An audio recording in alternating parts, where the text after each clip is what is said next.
Hello, my name is Karena Korbin, and my research is on Buddhism in the Russian Republic of Kalmykia. Kalmykia is located in the southwest region of Russia, close to Kazakhstan and Georgia. According to the 2010 census, the population was just under 300,000, with 57% of residents of Mongolian descent and only 30% of Russian descent. The people of the Russian Republic of Kalmykia have endured numerous hardships from religious persecution by the Russian government. As a result, Kalmyks have clung even harder to their Buddhist faith, which serves as a source of ethnic pride. First, I'll go over some historical information that played a role in the Kalmyk practices of Buddhism. The Kalmyks were descendants of Western Mongolia. They practiced Buddhism, and they migrated in the 17th century to find better land for their livestock.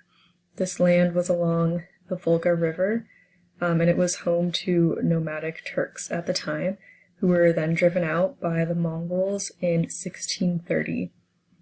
Only 20 years after settling, Tsar Alexis I of Russia had granted payment to the Kalmyks in exchange for their guarding the border. During the Bolshevik Revolution of 1917, the Kalmyks fought alongside the White Army, who were the anti-Soviets, against the Red Army Communist Party. After the defeat of the White Army, all Kalmyks were exiled to Siberia.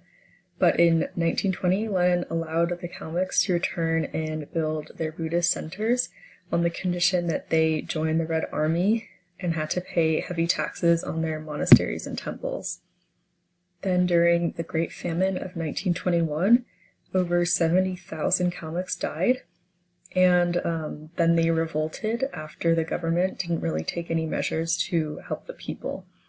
Then, as a punishment for their revolts, the Soviets again exiled all Kalmyks to Siberia in 1927. The Russian government also destroyed 79 of the 92 monasteries and temples. This was not targeted specifically towards Buddhists, but it was just part of a larger anti-religion campaign by the Soviet Union. Germany captured Kalmykia during World War II in 1942, and 5,000 Kalmyks returned from their exile to fight along the Germans against the Soviets. In 1943, though, once again, all Kalmyks were forced back into exile for committing treason by working with Germany. In 1957, the Kalmyks were officially pardoned by Nikita Khrushchev and returned, but religious institutions were illegal. No Buddhist buildings had remained at this point, and the monks were arrested or forced to renounce their faith.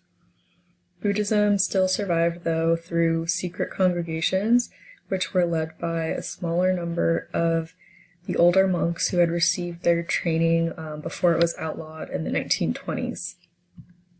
It wasn't until 1980 that Buddhist temples and monasteries were allowed again. Then in 1992, the 14th Dalai Lama appointed Telu Tolku Rinpoche as the leader of Buddhism in Kalmykia. Then after this visit by the Dalai Lama, Buddhism rose rapidly, with about 25 temples being constructed by 2003.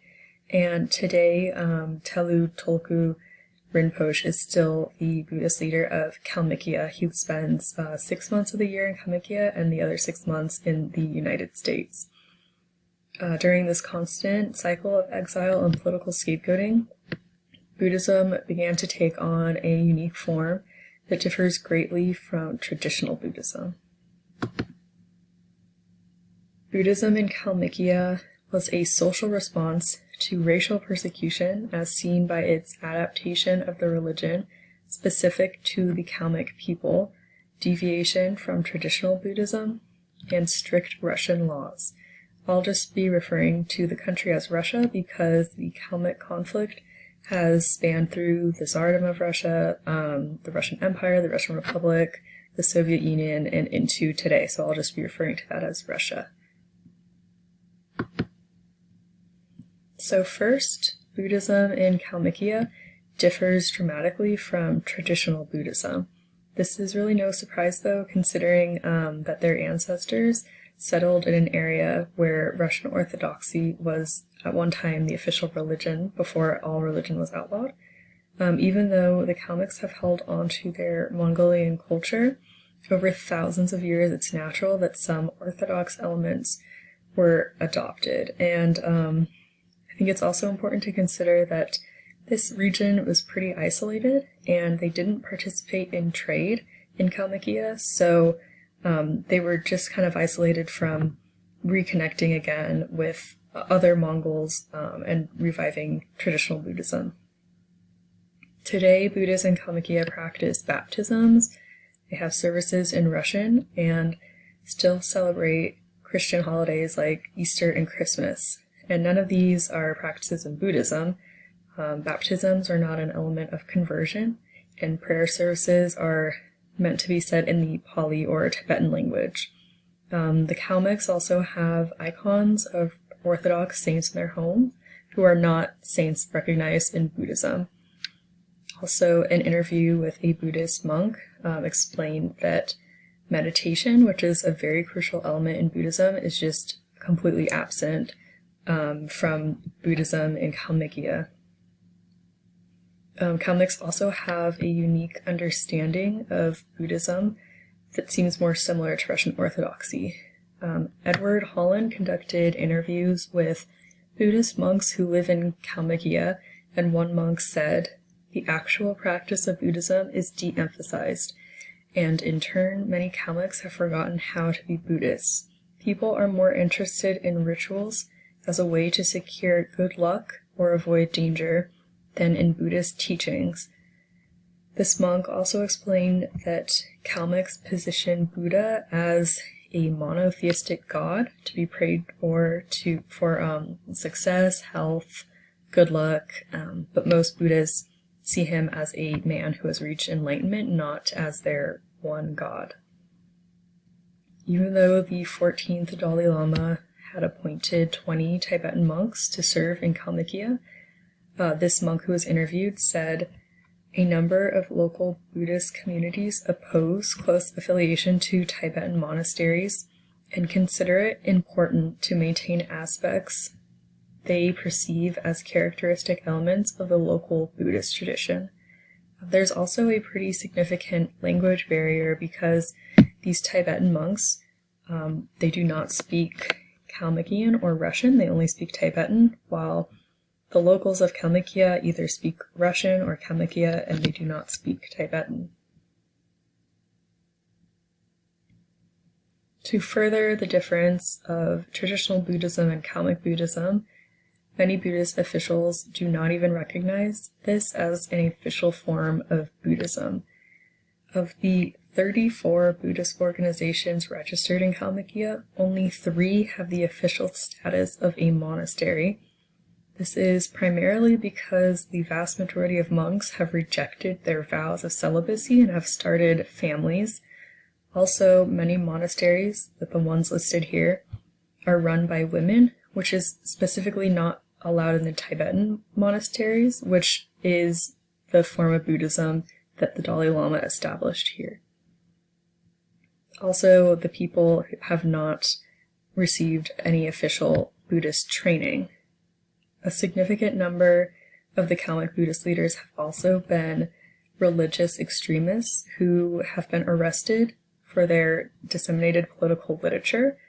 This goes against the teaching of Buddhism and is a clear indicator that Russian politics have been a major factor in this divide from traditional Buddhism.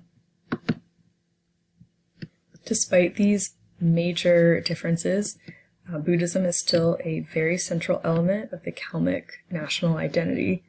In a 2011 survey conducted by the Regional Institute of Innovative Research, 93.7% of Kalmyks said that they were Buddhists in an open-ended question.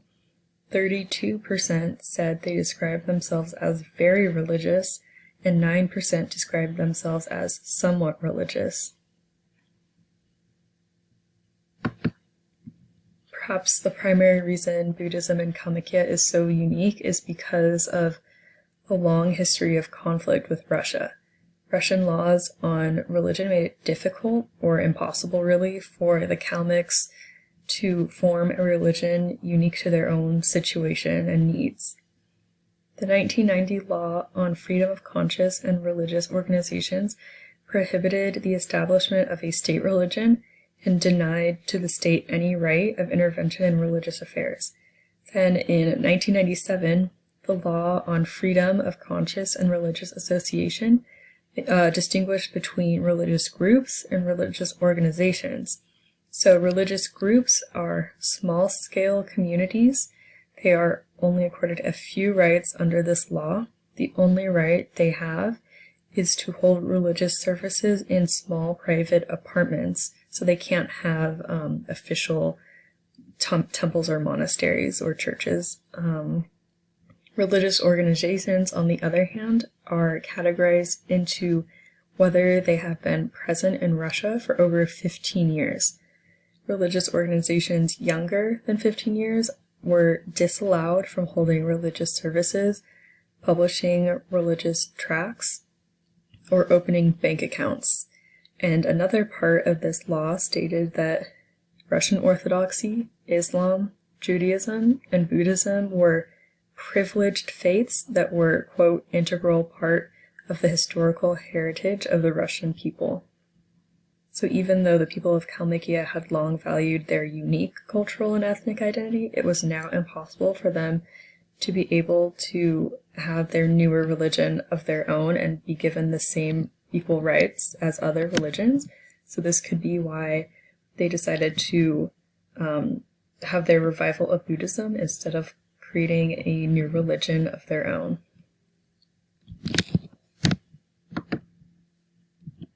For centuries, Kalmyks of Mongolian descent have been targeted by Russian government.